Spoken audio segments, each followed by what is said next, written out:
Blinded by the Light, Bruce Springsteen type movie. I don't even know. Bruce.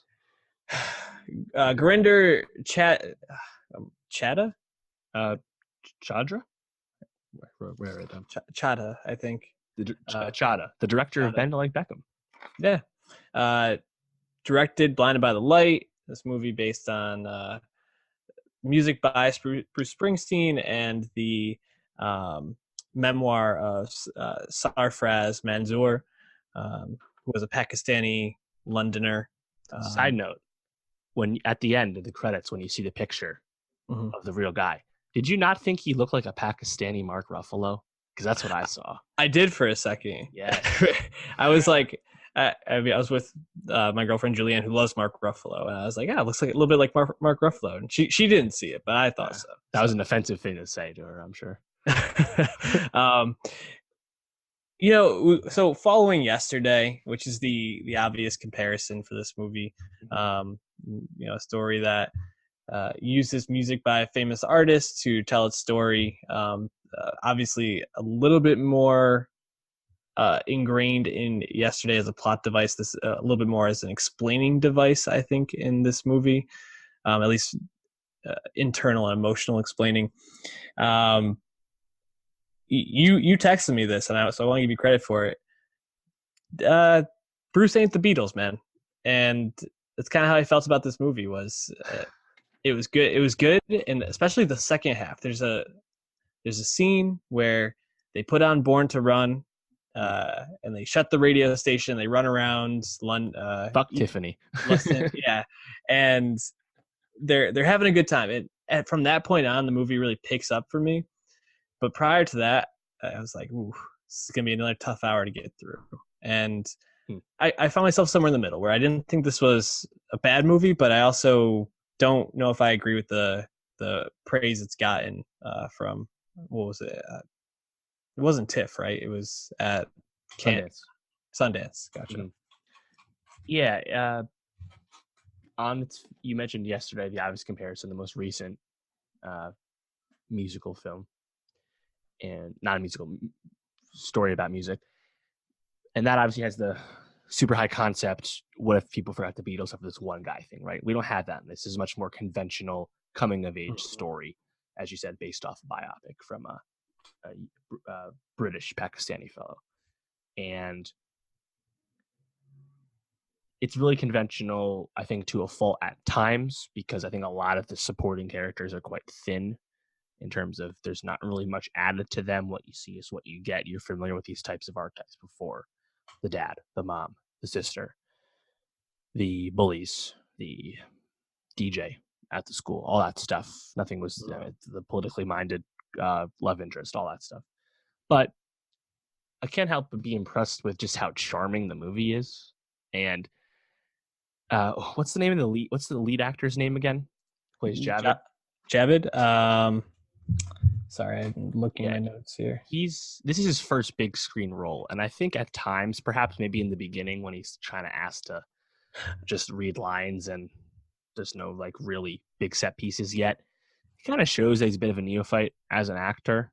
Hamesh Patel in Yesterday, I think was one of the strengths of Yesterday, even though ultimately we thought they really punted on that premise, which was really intriguing on its face. Watch that review for more on that.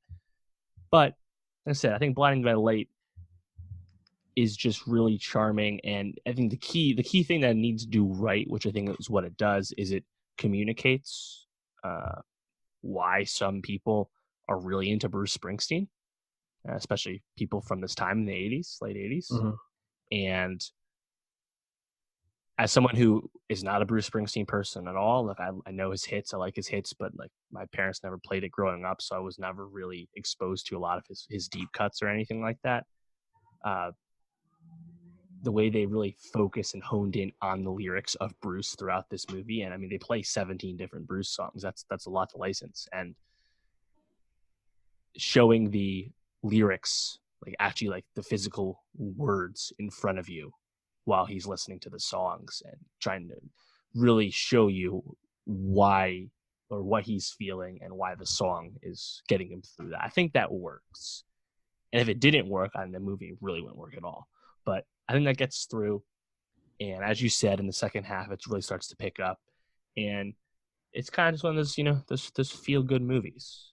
And apart from the display of the lyrics, there's nothing else that's super uh, unusual or standoutish about the movie. But I also don't think anything was super offensive either. Like, I think the dad, even though that's a character that you've seen before, they really do their best to not totally villainize him, and the performance is pretty good as well. Even Haley Atwell, who has a really thankless role as Eliza. the supporting teacher. Oh yeah. Yeah.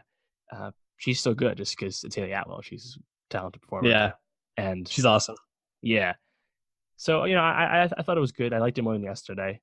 And it really just kind of made me think about it. In the past year or so, there's been a lot of movies about music. Yeah, there have. So the actor's name is Vivek Kyra. First big role. Yeah, and like you said, I think his performance was pretty middling, which is hard when it's your first big role to take on something where there's so much, and pretty much every scene revolves just around him. Mm-hmm. I think there were some really cringeworthy ways that they worked Bruce Springsteen in, and this was the way he was, and sometimes high schoolers are like this. But when he's like reading lyrics off, or like reciting them to each other, yeah. I was like, I almost had to look through my hands. I was feeling so awkward watching that sort of stuff. I think where I started to feel like the movie really picked up though was when when the conflict started to bubble to the surface with the people in his life, whether it was his friend Mark or his dad. I think the first hour or so is a lot of him just kind of like brooding, until it's a tough hang for a little bit. And then also it was very frustrating later on when he has the fight with his dad where his dad rips up the tickets, right? And then his first instinct is to go and to throw everything out, and then he decides he's gonna like leave home. It was frustrating to me to see him like even move towards like the wine to like throw stuff out at first, because I was like, dog, you've moved past this, like you found your voice. This doesn't feel like it's what you writing since you were 9. Right. Why would you guy? Yeah. Now that was dramatized a bit and not actually how it was for Sarfraz, although sure. He did have the whole fight with his dad about stuff. And Eliza, his girlfriend, was totally manifested for the movie, wasn't actually allowed to date in real life. Sure. But I think that was a fine ploy to kind of rope in some of the more political things going at the time, and kind of the overall message of the things Bruce Springsteen was singing about were things actually meaningful at the time. What were your favorite like musical cues or songs in the movie? I mean, you said Born to Run. That's the obvious highlight. I thought Thunder Road was pretty good when he's singing to Eliza. I liked Hungry Heart as well. That's just reminded me. It's like Hungry Heart was one of those songs I didn't even know is a Bruce song for the longest time. It's just a song I recognize. I was like, that's Bruce Springsteen too? Oh, yeah. Okay. But yeah, I mean, a lot of the songs are like quick drop-ins. You don't hear the whole thing or anything. And unlike yesterday, he's not performing the songs unless he's reciting the lyrics. But usually when he's reciting the lyrics, it's just spoken word for the most part, or at least it starts out that way. But yeah, as you said, the scene at the outdoor shopping area where he just kind of starts going, and then his buddy's dad joins in, who's a great time the whole time, and that was fun. And it kind of dips his toes into these like more surrealist scenes where like everyone's dancing and stuff and running around, and again, that's when the movie's just really, I think, the most carefree and the most fun. But I agree. Overall, I did enjoy it. I agree. It takes a little while to get going. Do you think that, because I mean, it's sitting at right now 90% Rotten Tomatoes. It's pretty high. Do you think that's where I guess it should be, quote unquote, for this movie? Well, here's the thing. It's like this movie has the ambition of being a conventional coming of age story. and it achieves that, then thus positive review. Mm-hmm. Yesterday proposes this concept that it does not act on, and ultimately is a pretty traditional rom-com at the end of the day. Negative Mm-hmm. review. And expectations and ambition go a long way into how people will receive your movie. Yeah. And I think Blinded by the Light is perhaps a little simpler than other films of its ilk, and it perhaps just glosses on the headier themes. I mean, fuck, there are neo-Nazis in this movie, the National Front, but Yep. for what it sets out to do, I think it does achieve it, and that's probably why it's getting a lot of positive reviews. Yeah. No, I agree. I think that's a really good point about how the expectations set it up for failure or success. Seems to be a theme today, kind of talking about Woody Allen as well. Any last thoughts on Blinded by the Light? Shout out Dean Charles Chapman, our good friend, sweet Tommen Baratheon, doing perhaps a polar opposite performance as this womanizing, aspiring rock star British kid. I thought he was pretty funny when he's, and honestly, one of the best jokes in the movie is when they're making fun of him when he says "synths are the future."